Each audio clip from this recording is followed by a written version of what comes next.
Hello everyone, myself Nisha. Welcome to all of you on this online platform of Vidya Guru.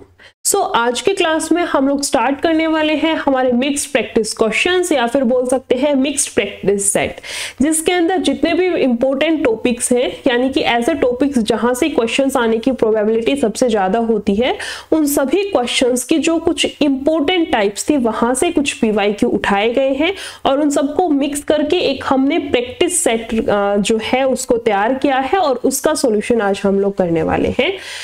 इसके अंदर कुछ 10 से 12 questions आज की क्लास में हम लोग कंप्लीट करेंगे। सारे के सारे पीवाईक्यू होंगे यानी कि प्रीवियस ईयर क्वेश्चंस होंगे जो किसी ना किसी एग्जाम में आए हुए होंगे, प्लस में सारे के सारे ट्रेंडिंग या फिर बोल सकते हैं अपडेटेड क्वेश्चंस रहने वाले हैं। स्टार्ट करते हैं आज की हमारी क्लास को, जहां पर जिस क्वेश्चन में कोई कॉन्सेप्ट आएगा, कोई उसका रूल आएगा, कोई फॉर्मूला आएगा, उसको हम लोग वहीं पर डिस्कस करेंगे और हम मोस्टली हर एक क्वेश्चन को सॉल्व करने की कोशिश करेंगे कि हम 2 या फिर 2 से ज्यादा मेथड से किसी एक पर्टिकुलरली क्वेश्चन को सॉल्व करने की कोशिश करें। स्टार्ट करते हैं क्लास को स्टार्ट करें उससे पहले एक बार वीडियो को लाइक, शेयर और चैनल को सब्सक्राइब कर दें। बात करें अगर हम लोग क्वेश्चन नंबर फर्स्ट की, जो कि हमारा टाइम एंड वर्क का क्वेश्चन है बट थोड़ा सा अलग क्वेश्चन है ना। देखो इसने क्या बोला है, ए और बी एक साथ काम करते हुए डी दिनों में काम को पूरा कर सकते हैं। अकेले काम करने में ए को 8 + डी दिन का समय और बी को 18 + डी दिन का समय लगता है। डी का मान यानी कि डी की वैल्यू हमें फाइंड आउट करनी है। देखो क्या बोला है, ए + बी को कितने दिन का टाइम लगता है, डी डेज का। ए को लगता है कितने का, 8 में डी का, और जो बी है उसको लगता है कितने का, 18 में डी का। अगर हमें इस टाइप से क्वेश्चन का फॉर्मेट दे रखा हो और हमें डी की वैल्यू फाइंड आउट करनी हो तो मैम क्या करें, कुछ नहीं करना, एलसीएम वेलसीएम उस चक्कर में मत पड़ना, कुछ भी नहीं करना, सिर्फ एक छोटा सा इसका कॉन्सेप्ट है, छोटा सा इसका फॉर्मूला है, उसको हमें बस याद रखना है। डी की वैल्यू फाइंड आउट करने के लिए अंडर द रूट जो हमें डी की एक्स्ट्रा वैल्यूज दे रखी है, यानी कि यहाँ पर देखो दोनों को मिलकर के डी दिन का टाइम लगता है। डी से यहाँ पर कितना एक्स्ट्रा है, 8, और यहाँ पर कितना एक्स्ट्रा है, 18। या तो इसको 18 × 8 करके फिर कर लो, या फिर इसको देखो ऐसे भी कर सकते हैं। 18 को क्या हम ऐसे लिख सकते हैं, कैसे, 3 से करा ले, 3 से या फिर 4 से करा लेती हूँ, एक सेकंड रुकना। क्या हम 18 को ऐसे लिख सकते हैं, 9 दूनी 18, ठीक है, 9 दूनी 18, और इस 8 को हम लोग लिख सकते हैं 4 दूनी 8, ठीक है। अब देखो ये 2 और 2 का पेयर बन गया, 1 2 बाहर, 4 बाहर आएगा, 2 आएगा, 9 को बाहर लेकर के आएंगे यानी कि उसका स्क्वायर रूट खोलेंगे, कितना बनेगा, 3 बनेगा।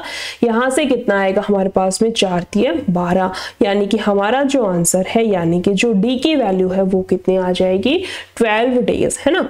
यहां से कितना आएगा हमारे पास में, 12 डेज, यानी कि ऑप्शन नंबर सी जो है वो हमारा राइट ऑप्शन है, ठीक है। कुछ भी मत करना कि नॉर्मली तो इस टाइप के जब भी टाइम एंड वर्क का जो हम कॉन्सेप्ट करते हैं उसमें जब भी हम लोग सॉल्व करते हैं तो एलसीएम लेंगे और वो सब चीजें करते हैं, वो सब नहीं करना है। जस्ट इसको डी की वैल्यू फाइंड आउट करनी है, एक्स्ट्रा डेज को ही उठाना है और अंडर द रूट उन दोनों की मल्टीप्लाई करके रूट को सॉल्व करके हमें बेसिकली आंसर निकालना है, ठीक है।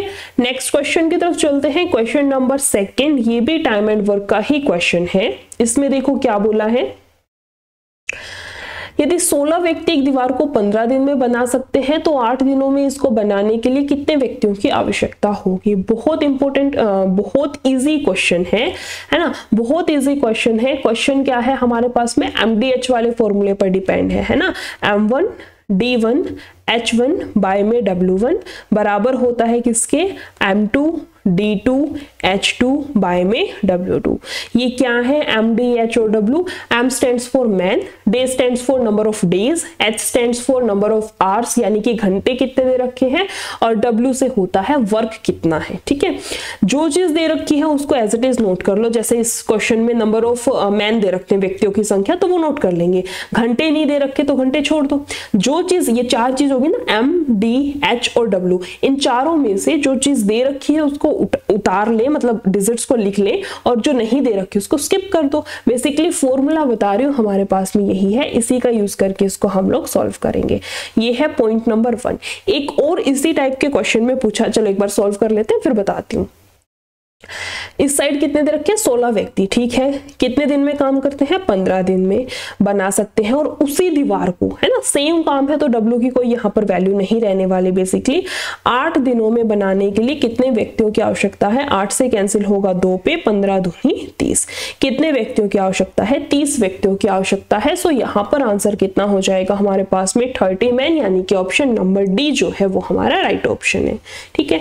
ये तो हो गया बेसिक, सॉरी इस वाले क्वेश्चन का आंसर। बट ना इसी क्वेश्चन के अंदर थोड़ी सी लैंग्वेज को घुमा करके दे देते हैं। कैसे, इसमें पूछा जाता है कि कितने अतिरिक्त व्यक्तियों की आवश्यकता होगी, तो वहां पर ना हम लोग 30 ही पुट कर देते हैं। सो ये गलती मत कर देना। अगर क्वेश्चन ने सीधा पूछ रखा है 8 दिनों में से बनाने के लिए कितने व्यक्तियों की आवश्यकता होगी, हम 30 पुट कर देंगे, कोई दिक्कत नहीं है, ठीक है।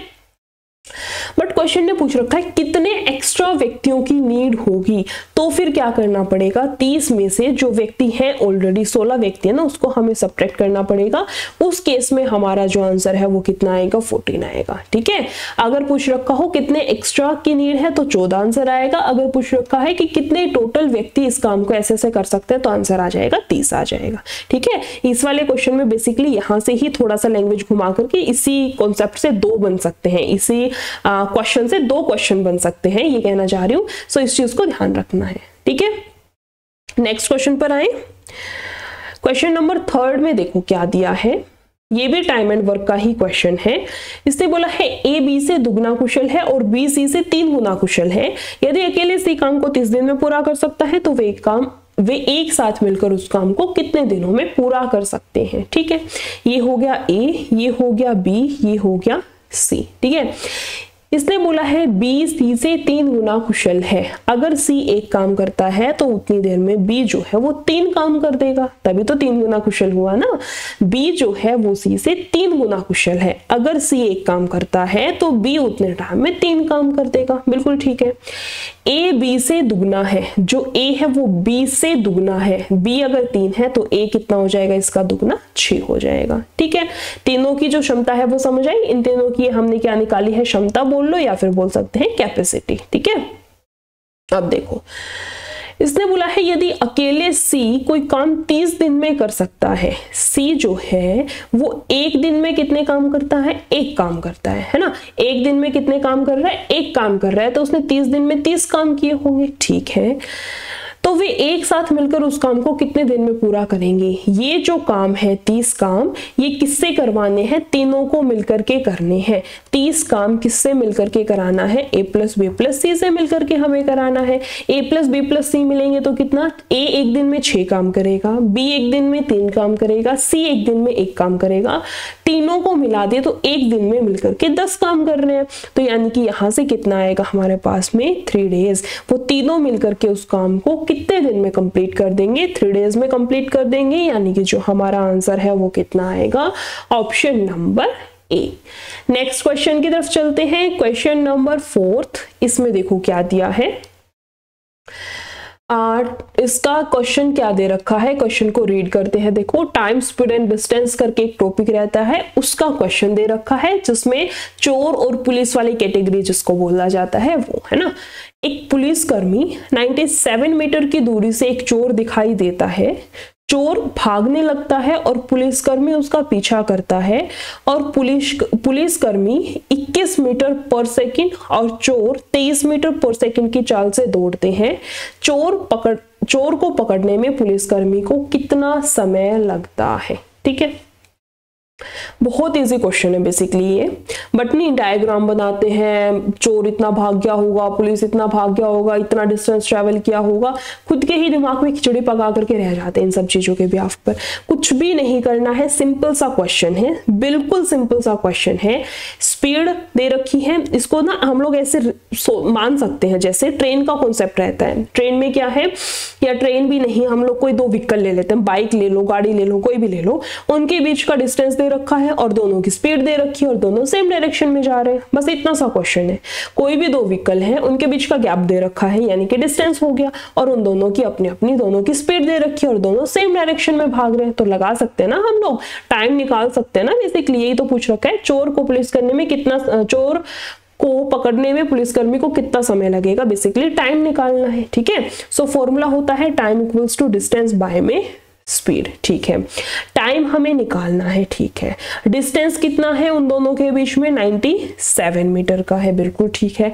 अब बात करते हैं स्पीड की। ठीक है, अब खुद सोचो यार, ये तो कॉमन सेंस की चीज है। चोर भाग रहा है, उसके पीछे पीछे ही पुलिस भागेगी ना। ये तो नहीं है चोर इधर भाग रहा है पुलिस इधर भाग रही है, कि जैसे मूवीज में होता है घूम के अगली गली में खुद से ही उसके आगे आके पकड़ लेगी। ऐसा तो कुछ नहीं होने वाला। चोर के पीछे पीछे ही तो पुलिस भाग रही है ना। सो चोर जिस डायरेक्शन में है उसी डायरेक्शन में पुलिस है, यानी कि सेम डायरेक्शन में भाग रहे हैं। और जब भी दो चीजें सेम डायरेक्शन में जाती हैं तो उनकी रिलेटिव स्पीड हमें पता है। कैसे निकाल सकते हैं, दोनों का डिफरेंस लेते हैं, और अपोजिट डायरेक्शन में हो तो दोनों को जोड़ते हैं, सेम डायरेक्शन में हो तो दोनों का डिफरेंस लेते हैं। इतना तो हमें पता है। ठीक है, so time equals to distance by में स्पीड। स्पीड क्या लेनी है, हमें दोनों का डिफरेंस लेना है, यानी कि S1 माइनस S2। एक की स्पीड है 21 मीटर पर सेकेंड, दूसरे की है 23 मीटर पर सेकेंड। डिफरेंस कितने का आएगा, मैं यही लिख देती हूँ, 23 माइनस में 21 मीटर पर सेकेंड। कितना आएगा, 2 मीटर पर सेकेंड का। ठीक है, ये भी मीटर में है, 97 मीटर दे रखा है ना, और ये भी 2 मीटर पर सेकेंड में है। यूनिट सेम है, यूनिट चेंज करने की तो कोई झंझट ही नहीं है। अब देखो 2 से काट ले, 2 से जाएगा 4 पे 8, 2 8 16 और 0.5। इसका जो टाइम है वो कितना आ जाएगा, 48.5 सेकेंड, है ना। टाइम कितना आएगा यहां से हमारे पास में, 48.5 सेकेंड्स, यानी कि ऑप्शन नंबर डी जो है वो हमारा राइट ऑप्शन है। ठीक है, बेसिक सा क्वेश्चन था, मत डायग्राम के पीछे भागा करो। डायग्राम, चोर यहां पहुंच गया, पुलिस यहां पहुंच गया होगा, पहुंच गई होगी, चोर ने फिर इतना डिस्टेंस ट्रेवल किया, पुलिस ने इतना किया, क्यों इतनी झंझट करनी है। सिंपल सा क्वेश्चन है, डिस्टेंस दे रखा है, 2 इंसान है, दोनों सेम डायरेक्शन में जा रहे हैं, तो उनकी रिलेटिव स्पीड यानी कि उनका डिफरेंस लेना पड़ेगा, और टाइम हमें निकालना है। ठीक है, नेक्स्ट क्वेश्चन पे आते हैं। बेसिकली क्वेश्चन नंबर 5 है ये हमारा। इसमें देखो क्या है, फिर से रेलगाड़ी और इनका क्वेश्चन दे रखा है। इसमें क्या करना है, 78 किलोमीटर प्रति घंटे की गति से एक रेलगाड़ी 27 सेकंड में 450 मीटर है, ये मिनट नहीं है, मीटर लंबे प्लेटफॉर्म को पार कर लेती है। रेलगाड़ी की लंबाई कितनी है। ठीक है, जब भी कोई हॉरिजॉन्टल चीज हो हमारे पास में तो उसकी जो लंबाई है वो और ट्रेन की लंबाई दोनों जुड़ जाती हैं। और जब भी कोई वर्टिकल चीज हो, लाइक कोई पोल हो गया, कोई इलेक्ट्रिक पोल हो गया, कोई मैन हो गया, कोई ट्री हो गया, जिनकी खुद की कोई वर्टिकल, जो वर्टिकल शेप में है ऐसे बोल सकते हैं, उनकी कोई भी लेंथ हम लोग इंक्लूड नहीं करते हैं। सिर्फ उन्हीं चीजों की लेंथ को इंक्लूड करना है जो हॉरिजॉन्टल शेप में है। लाइक कोई दूसरी ट्रेन हो गई, कोई पुल हो गया, कोई सुरंग हो गई, इस टाइप की, यानी कि हॉरिजॉन्टल शेप में कोई चीज है तो उसी की लेंथ को हम लोग ट्रेन की लेंथ में इंक्लूड करके टोटल डिस्टेंस मानकर चलते हैं। ठीक है, अब देखो 78 किलोमीटर लंबी रेलगाड़ी है, 27 सेकंड दे रखा है, इतने मीटर लंबे प्लेटफॉर्म को पार कर लेती है। रेलगाड़ी की लंबाई कितनी है। ठीक है, अब देखो फॉर्मूला है time equals to distance by में स्पीड। डिस्टेंस बेसिकली क्या है यहां पर हमारे पास में, मैं यहां लिख देती हूं length of train, length of train plus में लेंथ ऑफ, प्लस में लेंथ ऑफ, मैं यहां नीचे ही लिख देती हूं। ठीक है, 1 सेकेंड रुकना। फॉर्मूला क्या बनता है हमारे पास में, देखो time equals to distance by में स्पीड। ठीक है, और डिस्टेंस क्या है हमारे पास में, length of train, length of train plus में लेंथ ऑफ प्लेटफॉर्म, है ना, लेंथ ऑफ प्लेटफॉर्म। ठीक है, अब देखो क्या करना है, जो ये फॉर्मूला है इसके अंदर वैल्यूज को पुट करेंगे। ठीक है, टाइम कितना दे रखा है हमें, 27 सेकेंड का। ठीक है, इक्वल्स टू डिस्टेंस, डिस्टेंस को अभी के लिए डी ही रखो और कुछ मत छेड़खानी करो, डी ही रखना है इसको। बाय में स्पीड, स्पीड कितनी दे रखी है 78, बट ये किस में है, किलोमीटर प्रति घंटा, और ये सेकंड में दे रखा है तो इसको चेंज करना पड़ेगा। किलोमीटर पर आवर से मीटर पर सेकंड में लेकर आएंगे, यानी कि बड़े से छोटे में ला रहे हैं तो इसकी मल्टीप्लाई होगी 5 गुना 18 से। ठीक है, यहां से थोड़ा सा काटा पीटी करने की कोशिश करते हैं और डी की वैल्यू निकालेंगे। यहां से देखो 9 × 27, 9 दूनी 18, 2 से जाएगा कितने पे 2 तिया 6, 2 में 18, 5 तिया 15, यानी कि डिस्टेंस कितना आएगा हमारे पास में 39 इंटू 15। यहाँ से कितना आएगा हमारे पास में 13, 15 तिया 45 और 3 48, यानी कि 585। ठीक है, टोटल डिस्टेंस कितना हमने फाइंड आउट कर लिया 585। डी की वैल्यू आई है 585। ठीक है, देखो अगर हम इसी चीज को थोड़ा सा और सॉल्व करने की कोशिश करें तो देखो इस वाली इक्वेशन के अंदर पुट कर रही हूँ। ठीक है, d इक्वल्स टू, यानी कि d कितना है 584, equals to length of train हमें पता नहीं, हमने मान लिया इसको x है, और प्लस में लेंथ ऑफ प्लेटफॉर्म कितनी है 450। x की वैल्यू यहाँ से इजीली फाइंड आउट कर सकते हैं, 5 में से 0 5 3, और यहाँ से कितना आएगी 135 मीटर, यानी कि ऑप्शन नंबर बी जो है वो हमारा राइट आंसर है। ठीक है, option number B 135 metre is our right answer. कहने का मतलब बस ये है कि स्टार्टिंग में इसको डी ही मान के चलना। देखो करने को हम लोग ना इस क्वेश्चन को ऐसे भी सॉल्व कर सकते थे, जैसे टाइम दे रखा था 27 इक्वल्स टू 450 प्लस में x और बटे में आएगा 78, फिर इसकी 5 गुना 18 करेंगे। इस टाइप से यही मत खोल लेना, डी को थोड़ी खिचड़ी टाइप पक जाती है। ठीक है, पहले इसको डी के ही फॉर्मेट में रखो, काट पीट लो, जितना सिंपलेस्ट बन सकती है बना लो, डी की वैल्यू निकाल लो। उसके बाद ट्रेन की निकालनी है तो प्लेटफॉर्म के माइनस कर दो, प्लेटफॉर्म की अगर लेंथ निकालनी है तो ट्रेन की गिवन होगी उसको माइनस कर दो। ठीक है, बाकी आंसर तो दोनों से ही सेम आना, बस थोड़ा सा कैलकुलेशंस का ही गेम है। नेक्स्ट क्वेश्चन पे आते हैं। क्वेश्चन नंबर 6 में देखो क्या दिया है। इसने बोला है 110 मीटर लंबी रेलगाड़ी, लेंथ दे दी। ठीक है, 60 किलोमीटर प्रति घंटे की चाल से चल रही है तथा विपरीत दिशा में 6 किलोमीटर प्रति घंटे की चाल से एक आदमी आ रहा है। रेलगाड़ी उस आदमी को कितने समय में पार करेगी। ठीक है, टाइम निकालना है, फॉर्मूला होता है डिस्टेंस बाय में स्पीड, बट यहाँ पर डिस्टेंस क्या लेंगे, सिर्फ और सिर्फ लेंथ ऑफ ट्रेन, सिर्फ और सिर्फ लेंथ ऑफ ट्रेन ही हमारा डिस्टेंस होगा। क्यों? क्योंकि मैम आपने लास्ट क्वेश्चन में बताया था कोई भी वर्टिकल शेप की चीज है तो उसकी लेंथ को काउंट नहीं करना है। वर्टिकल शेप लाइक ट्री हो गया, मैन हो गया, पोल हो गया, इलेक्ट्रिक पोल हो गया, कोई भी ऐसी चीज जिसकी की खुद की हाइट है या फिर हाइट है, उस चीज को हमें इंक्लूड नहीं करना है। ठीक है, अब देखो टाइम निकालना है हमें। ठीक है, निकाल लेंगे। डिस्टेंस कितना दे रखा है हमें, 110 मीटर लंबी ट्रेन है। ठीक है ना, 110 मीटर लंबी ट्रेन है। ठीक है, और वो है क्या, विपरीत दिशा में, अपोजिट डायरेक्शन में। So relative speed, opposite direction में दोनों स्पीड्स को जोड़ना और सेम डायरेक्शन में दोनों स्पीड्स को माइनस करना। अपोजिट दे रखी है तो हम लोग लेंगे S1 प्लस S2। S1 कितना दे रखा है 60 और दूसरी कितनी है 6, यानी कि ये कितना आ जाएगा 66 किलोमीटर प्रति घंटा। ये कितना आएगा हमारे पास में 66 किलोमीटर पर आवर। लेकिन देखो ये दे रखा है मीटर में, ये है किलोमीटर पर आवर, यानी कि बड़े से छोटे में आ रहे हैं तो यहां से हो जाएगा 5 गुना 18। यहां से हम लोग काटापीटी करेंगे, थोड़ा सा कैलकुलेट करेंगे। 11 से जाएगा 6 पे, ठीक है, 5 से जाएगा 2 पे, 2 से जाएगा 3 पे और 3 से जाएगा कितने पे 6 पे, यानी कि बेसिकली टाइम हमारे पास कितना आ जाएगा यहां से 6 सेकंड का। टाइम कितना आएगा हमारे पास में 6 सेकंड्स, यानी कि ऑप्शन नंबर बी जो है वो हमारा राइट ऑप्शन है। ठीक है, नेक्स्ट क्वेश्चन पे आते हैं। क्वेश्चन नंबर 7 में देखो क्या दिया है, क्वेश्चन को रीड करते हैं एक बार। इसने बोला है स्थिर जल में रजनी इतने घंटे में इतने किलोमीटर नाव चला सकती है। ठीक है, जबकि वह धारा के विपरीत 4 घंटे में 48 किलोमीटर नाव चला सकती है। ठीक है, धारा की चाल प्रति घंटा क्या है, ये जैसा क्वेश्चन है। स्थिर जल में दे रखा है, यानी कि x की वैल्यू कितनी आएगी हमारे पास में, क्या होता है speed equals to distance by में टाइम। डिस्टेंस कितने का दे रखा है 135 किलोमीटर, टाइम कितने का दे रखा है 7.5, पॉइंट हटेगा ऊपर 0। काटा पीटी करें, यहाँ से थोड़ा सा कैलकुलेट करते हैं। देखो 5 से 25 से नहीं हो सकता, ठीक है, 5 से करेंगे इसको 15 और ये जाएगा 5 दूनी 10 और 7 पे, 3 से जाएगा 9 पे, 3 से जाएगा 5 पे और 5 दूनी 18, यहाँ से 5 दूनी 10, यहाँ से कितनी आ जाएगी 18 किलोमीटर प्रति घंटा, 18 किलोमीटर प्रति घंटा। ठीक है।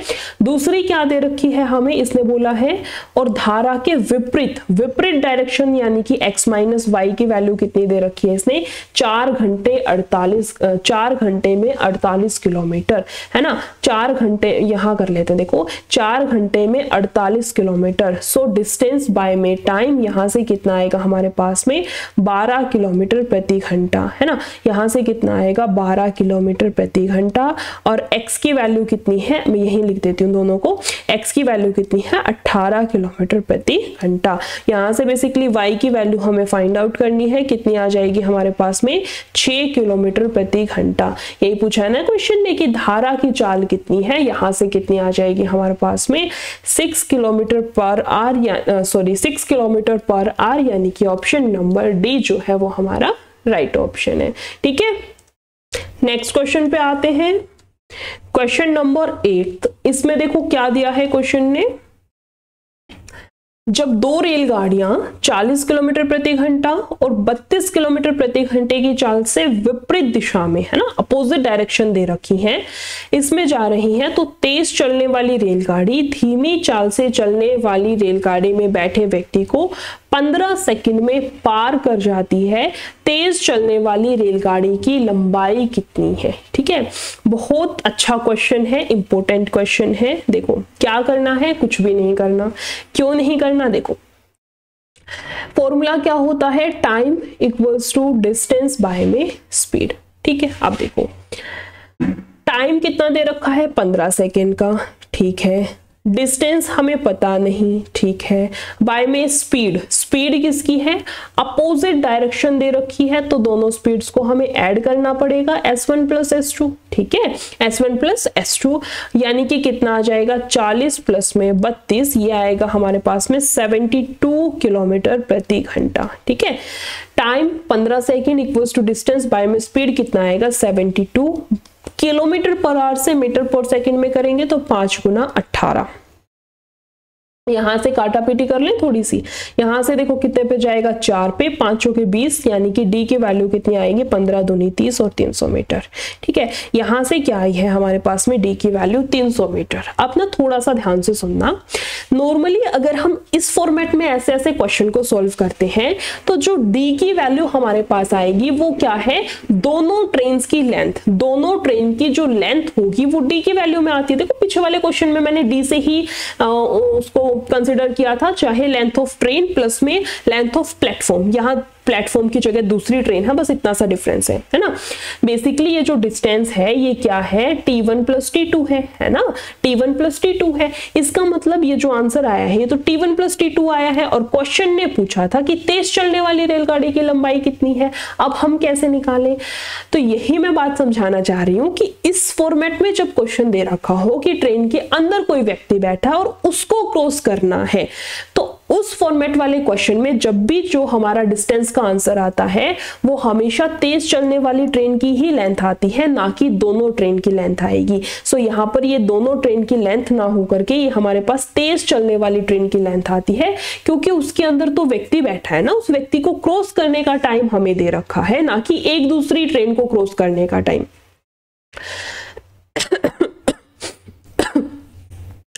जो डी की वैल्यू है वो t1 प्लस t2 तब आती जब ये टाइम 15 सेकंड का होता कि दोनों ट्रेन एक दूसरे को 15 सेकंड में क्रॉस करती हैं, तब आपकी बात बिल्कुल ठीक थी कि जो डी की वैल्यू आई है वो t1 प्लस t2 की वैल्यू होनी चाहिए।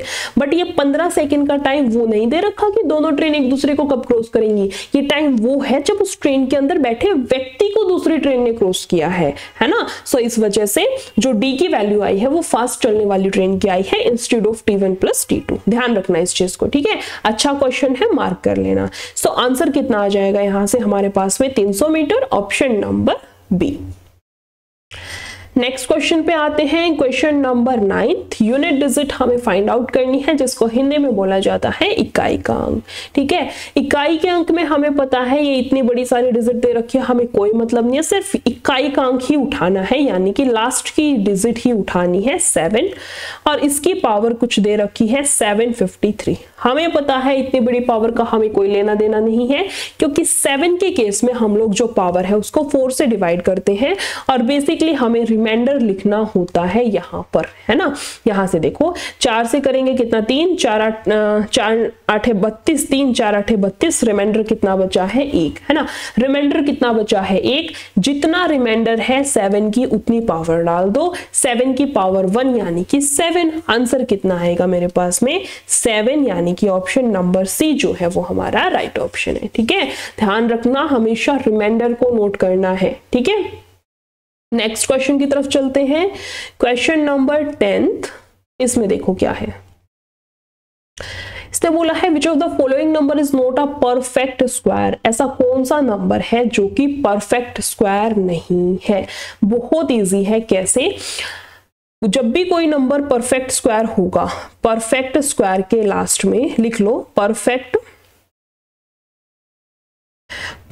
स्क्वायर के लास्ट में, परफेक्ट स्क्वायर के लास्ट में कभी भी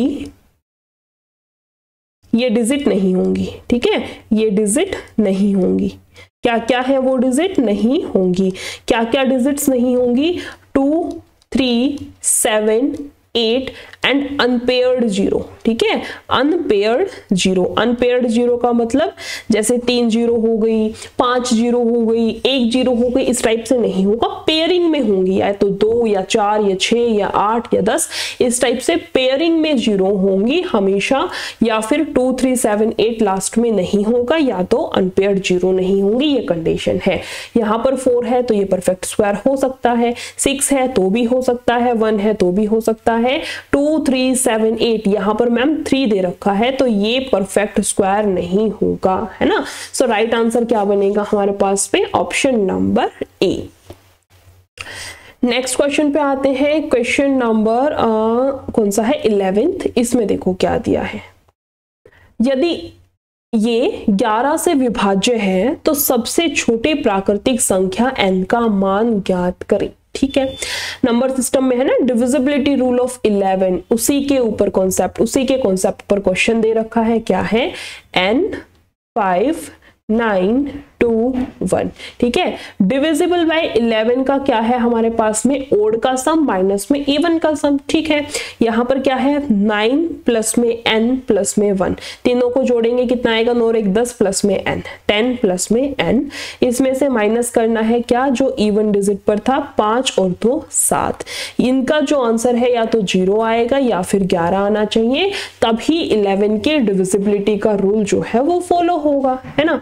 अभी देखो यहाँ से कितना आएगा, n प्लस का 3 या तो 0 के इक्वल, मैं यही कर देती हूँ, n प्लस में 3 या फिर आएगा 11 के इक्वल। ठीक है, अब अगर हम लोग यहाँ से n की वैल्यू निकालें तो माइनस का 3 आएगा, माइनस का 3 तो नहीं आ सकता। क्यों, क्योंकि कोई नंबर ऐसे देखा है 2 3 4 2 1 -2 8 9, ऐसे किसी डिजिट के बीच में माइनस में तो नहीं आता ना। अब कोई अपना कॉन्टेक्ट नंबर बताएगा तो उसके बीच में कोई माइनस की डिजिट थोड़ी हो सकती है, ऐसे तो कोई नंबर नहीं होता, यानी कि माइनस वाली साइड जो है इसको नेग्लेक्ट कर देंगे। इधर देखो n की वैल्यू कितनी आ जाएगी हमारे पास में 8। हाँ, ये वाला आंसर हो सकता है ना, क्योंकि सिंगल डिजिट में भी है, स्मॉलेस्ट भी है और नेगेटिव भी नहीं है, पॉजिटिव है। सो हमारा जो राइट आंसर बनेगा वो 101% यही बनेगा, यानी कि हमारी जो n की वैल्यू आएगी वो कितनी आएगी 8। Option number D is our right answer. Next question पे आते हैं, क्वेश्चन नंबर 12। इसमें देखो क्या बोला है क्वेश्चन ने, एलसीएम हमें फाइंड आउट करना है। ठीक है, देखो एलसीएम और एचसीएफ निकालने के बहुत सारे मेथड्स हैं, हमें वो वाला मेथड चूज करना होता है जो कि सिंपलेस्ट है। जैसे एलसीएम की अगर हम बात करें, देखो एलसीएम हमें किस किस का निकालना है इस वाले क्वेश्चन के अंदर, 52 78 156 का। ठीक है, एलसीएम जो है वो हमेशा या तो जितने भी डिजिट्स दे रखी हैं उसकी जो सबसे बड़ी डिजिट है या तो वही होगा, या फिर उसका कोई ना कोई मल्टीपल हमारा एलसीएम होगा। अब चेक कैसे करें, वही है या उसका कोई ना कोई मल्टीपल है, चेक भी तो करना पड़ेगा ना। तो या तो हमारी जो हाईएस्ट, इसमें जो सबसे बड़ी लार्जेस्ट डिजिट दे रखी है उसको उठा लो, जैसे यहाँ पर लार्जेस्ट डिजिट है 156, तो ये जो 156 है वो इन तीनों से, 3 दे रखे तो तीनों से, 4 दे रखी होती तो चारों से, इन सभी से कंप्लीटली डिविजिबल होनी चाहिए, जितने भी इसके अलावा डिजिट्स दे रखे उन सब से। हो गई तो बेस्ट है, नहीं हुई तो इसका दूसरा मल्टीपल उठा लो। अब क्वेश्चन आएगा मैम ऐसे तो कितना मल्टीपल उठाएंगे, है ना, 4 ही तो मल्टीपल उठाने हैं ना, क्योंकि ऑप्शन तो 4 ही दे रखे हैं। सो बेसिकली तो फर्स्ट या फिर सेकंड मल्टीपल से ही आंसर आ जाता है। फिर भी नहीं आता तो 4 ही तो ऑप्शन है ना, चेक कर लो। बट ऑप्शन भी ना सीरीज में चेक करना, जैसे पहला मल्टीपल, फिर दूसरा मल्टीपल, फिर तीसरा मल्टीपल, फिर चौथा मल्टीपल, ठीक है। अभी देखो 156 है, क्या 156 52 से जाएगा, 3 पे चला जाएगा, 3 दूनी 6, 5 से 15, मैम जा रहा है। 78 से जाएगा, 8 दूनी 16, 7 दूनी 14, 1 15, इससे भी जा रहा है, और 56 से तो जाएगा ही जाएगा 1 पे, है ना। इसका मतलब हमारा जो आंसर है वो 101% ऑप्शन नंबर ए 156 यही हमारा राइट आंसर है। इसका दूसरा, तीसरा, चौथा मल्टीपल तो हमें फाइंड आउट करने की नीड ही नहीं पड़ी। क्यों? क्योंकि इसका जो फर्स्ट मल्टीपल था जो खुद ही था 156, उसी से हमारा आंसर आ गया, उसी से बाकी की सारे डिजिट्स जो है वो डिविजिबल है, ठीक है। नेक्स्ट क्वेश्चन पे आते हैं, इसमें हमें HCF फाइंड आउट करना है, ठीक है। बट HCF किसका निकालना है? फ्रैक्शन का, ठीक है। सो जब भी ऐसे फ्रैक्शन में हमें HCF निकालना हो तो फॉर्मूला क्या होता है हमारे पास में? HCF बाय में LCM, ठीक है। यानी कि जो अपर डिजिट्स हैं, यानी कि जो न्यूमिनेटर है सभी डिजिट्स का, उन सबका हमें HCF निकालना है। इस केस के अंदर क्या क्या है न्यूमिनेटर? 3, 7 और 13, है ना। इन सब का हमें HCF निकालना है। और जो नीचे वाले डिजिट्स हैं जैसे कि 4 हो गया, 8 हो गया और 14 हो गया, इन सब का हमें जो डिनोमिनेटर वाले डिजिट्स हैं इन सब का हमें LCM निकालना पड़ेगा, ठीक है, कोई दिक्कत नहीं है। अब देखो 3, 7 और 13 इनमें कुछ भी कॉमन नहीं है ना, कोई भी चीज इनके अंदर कॉमन नहीं है तो इसका मतलब इसका कितना आ जाएगा? HCF 1 आएगा। अब मैम 1 तो सब में दे रखा है ना। अब देखो जो लास्ट क्वेश्चन में बताया था वही करते हैं। एलसीएम निकालने के लिए सबसे बड़ी डिजिट उठा लो, या तो वही है या उसका कोई ना कोई मल्टीपल है। 14 तो है नहीं क्योंकि 4 से भी भाग नहीं जा रहा, 8 से भी नहीं जा रहा। 14 दूनी 28 लेके देखते हैं, 28 में हम 4 से चला जाएगा, 8 से नहीं जाएगा, है ना। इसके बाद इसका तीसरा मल्टीपल लेंगे, ऐसे सबको चेक करना है। बाकी तीसरा, चौथा देखो ये तो 14 और 28 तो लेने की नीड ही नहीं थी क्योंकि ऑप्शन में नहीं है ना। पहला इसका मल्टीपल सीधा 56 दे रखा है, हम 56 को चेक करते हैं, है ना। सबसे छोटा मल्टीपल 36 भी नहीं जाना, इसके अलावा 56 से चेक करते हैं। 56 से 4 चला जाएगा, बिल्कुल जाएगा। 8 जाएगा, 8 से तो 56 जाएगा, मतलब 56 ही आंसर है। यानी कि इसका जो फाइनली आंसर बनेगा वो कितना आएगा? 1/56। फाइनली जो इसका आंसर बनेगा वो कितना बनेगा? 1/56। यानी कि ऑप्शन नंबर बी जो है वो हमारा राइट आंसर है। नेक्स्ट क्वेश्चन पर आते हैं। इसमें देखो क्या दिया है, इंटरेस्ट का क्वेश्चन है। क्या दे रखा है? X को 9% वार्षिकी साधारण ब्याज पर 7 वर्ष के लिए निवेश करके उतना ही ब्याज प्राप्त होता है जितना Y रुपए को 5.25% वार्षिक साधारण ब्याज दर पर 16 वर्ष के लिए निवेश कर प्राप्त होता है। X और Y का रेशियो हमें फाइंड आउट करना है, ठीक है। कोई दिक्कत नहीं है। देखो X रुपए को 9% की दर पर, है ना, कितने टाइम के लिए? क्या है? 7 वर्ष के लिए। P into R into T by 100। यहां से जो ब्याज आएगा वो बराबर है किसके? Y जब प्रिंसिपल होगा उस केस में ना P इंटू R कितनी है? 5.25, पॉइंट हटेगा नीचे 2 0 और नीचे 100 आएगा, लगाते R की परसेंटेज हटती है तब उस नाम का। और यहाँ पर कितना आएगा? टाइम कितना दे रखा है? 16 वर्ष, ठीक है। कुछ नहीं करना, काटापीटी करके X और Y का हमें रेशियो फाइंड आउट करना है। काटे, देखो 100 से तो 100 कैंसिल, इसको कर ले 25 से, 25 दूनी 50, 25 से कम 25 और 2 ना 25 से जाएगा 4 पे, 4 चौक 16, ठीक है। 3 से जाएगा यहाँ से, 3 7 21, 3 तिया 9 और ये 7 से 7 कैंसिल। आमने सामने वाली वैल्यू आंसर है, यानी कि x की वैल्यू तो आएगी ये वाली और y के सामने जो है वो इसकी वैल्यू होगी। यानी कि x रेशियो y कितना बनेगा, या फिर मैं इसको x बटे y ही लिख देती हूँ। देखो हाँ, x की वैल्यू कितनी आएगी हमारे पास में 4 और y की वैल्यू कितनी आएगी हमारे पास में 3। क्वेश्चन ने पूछा x रेशियो y ही पूछ रखा है, सो बेसिकली आंसर कितना हो जाएगा? 4:3, ऑप्शन नंबर सी। किसका क्वेश्चन है ये? यूपी कांस्टेबल 2018 का, ठीक है। नेक्स्ट क्वेश्चन पर आते हैं, क्वेश्चन नंबर 15। इसमें देखो क्या है, ओके परसेंटेज का क्वेश्चन है। क्या दे रखा है? the number of books of mathematics, physics and chemistry in a university library is in the ratio 8:5:9. There is a proposal to increase these books by 10%, 5% and 5% respectively. What will be the ratio of the number of the books after the increment? कुछ नहीं दे रखा, छोटा सा question है। देखो maths की book हो गई, ये फिजिक्स की हो गई एंड ये हमारे पास में केमिस्ट्री की हो गई। 8:5:9 के फॉर्मेट में है ना। जब भी इस टाइप से क्वेश्चन हो तो हम लोग एक एक जीरो या फिर दो दो जीरो अपनी मर्जी से तीनों जगह पर पुट कर सकते हैं, कोई दिक्कत नहीं है, ठीक है। उसने बोला है मैथ्स की बुक में 10% इंक्रीज हुआ है, कोई भी वैल्यू है 2, 4, 2, 9, 1, 2, 8, इसका 10% कितना होगा, एक के बाद पॉइंट लगा दो, ये जो वैल्यू बनेगी इसका 10% हो गया, ठीक है। एक के बाद पॉइंट लगा दो, वो उसका 10% हो गया। जैसे मैं बोल दूं कि 912 का 10% कितना होगा, 91.2 होगा, ठीक है। जैसे हमने कोई बुक परचेज की है, मान लो उस पे 760 की एमआरपी है, ठीक है, उसने बोला 10% मैम ऑफ है, तो 10% का मतलब 70, एक के बाद पॉइंट लगा दो, 76.0 या फिर 76 बोल सकते हैं, मतलब 76% ऑफ है उसके ऊपर, ठीक है। सो एक के बाद पॉइंट लगा के सीधा 10% निकाल सकते हैं किसी भी वैल्यू का। 80 है, 80 का 10% मतलब 8, उसमें 8 की बढ़ोतरी हो गई। पहले 80 थी, बुक्स का जो नंबर था पहले 80 था, अब उसमें 8 बढ़ गया तो कितना हो गया मैम, 88, ठीक है। यहां देखो 50 था पहले, ठीक है, 50 था, एक के बाद पॉइंट लगा दिया यानी कि 5। 10% की वैल्यू अगर 5 है तो 5% की वैल्यू यानी कि इसका आधा, तो 5 का आधा कितना, 2.5, 50 में 2.5 बढ़ गया तो कितना होगा, 52.5। यहाँ कितना हो गया, 52.5। सेम इस साइड देखो क्या दे रखा है, 90 है ना। 90 का 10% कितना होगा मैम, एक के बाद पॉइंट यानी कि 9। 10% की वैल्यू कितनी हो गई, 9। 5 निकालना है यानी कि इसका आधा, तो 9 का आधा कितना हो जाएगा, 4.5।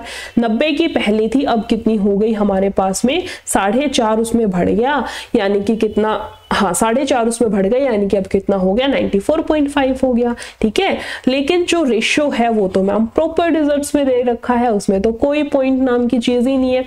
देखो इसका पॉइंट हटेगा नीचे 10, इसका पॉइंट हटेगा नीचे 10। अब क्या करना है, सबको 10 से मल्टीप्लाई कर दो, ठीक है, सबको 10 से मल्टीप्लाई कर दो तो ये वाली डिजिट बन जाएगी हमारे पास में, कितनी बनेगी देखो मैं एक बार ना पूरा करके ही दिखा देती हूँ डिटेल में। यहाँ से कितना बनेगा, 880, ठीक है। यहाँ से कितना बनेगा, 525, और यहाँ से कितना बनेगा, 945, ठीक है। सो इतना सब ना करके सीधा भी बोल सकते हैं, उनका पॉइंट हटा दो, पहले वाले के साथ में एक जीरो चिपका दो, ठीक है। अब देखो काटे इनको यहाँ से थोड़ा सा, 5 से चला जाएगा, 5 एकम 5, 3, 5 7 35, 5 से जाएगा 6 पे, ये जाएगा 5 एकम 5, 0 5 25, ये जाएगा 5 एकम 5, 4 5 8 40, 5 9 45, 176, 105 एंड 189। ऑप्शन नंबर सी जो है ये हमारा राइट आंसर है, ठीक है। ये इतना सब मत करना, जस्ट एक बार समझाने के लिए किया है, 10 10 10 से मल्टीप्लाई, जस्ट सिंपल सा है, दोनों का पॉइंट हटेगा, इधर एक जीरो चिपका देंगे, ठीक है। समझ आया, जस्ट रेशियो ही निकालना था और रेशियो की ही वैल्यू हमने फाइंड आउट करी है। नेक्स्ट क्वेश्चन पर चलते हैं, और आज के क्लास का बेसिकली हमारा लास्ट क्वेश्चन भी है, जो कि बहुत इजी क्वेश्चन होने वाला है। इसमें देखो क्या दिया है, find the value of this expression that is √2 √2 infinity तक है ना। कहां तक दे रखा है हमें, इन्फिनिटी तक है, ठीक है। इन्फिनिटी तक जब भी दे रखा हो तो हमारा एक प्लस पॉइंट हो जाता है, क्या, कुछ नहीं, जो भी रूट के अंदर है वही हमारा आंसर हो गया। जब भी, लेकिन ध्यान रखना इन्फिनिटी है इसमें मेन, मैं इसको हाईलाइट कर देती हूँ। जब भी इन्फिनिटी दे रखा हो तो एक छोटा सा काम करना है, जो भी रूट के अंदर वैल्यू दे रखी है वही हमारा आंसर होगा, ठीक है। सो यहाँ पर आंसर कितना हो जाएगा, 2।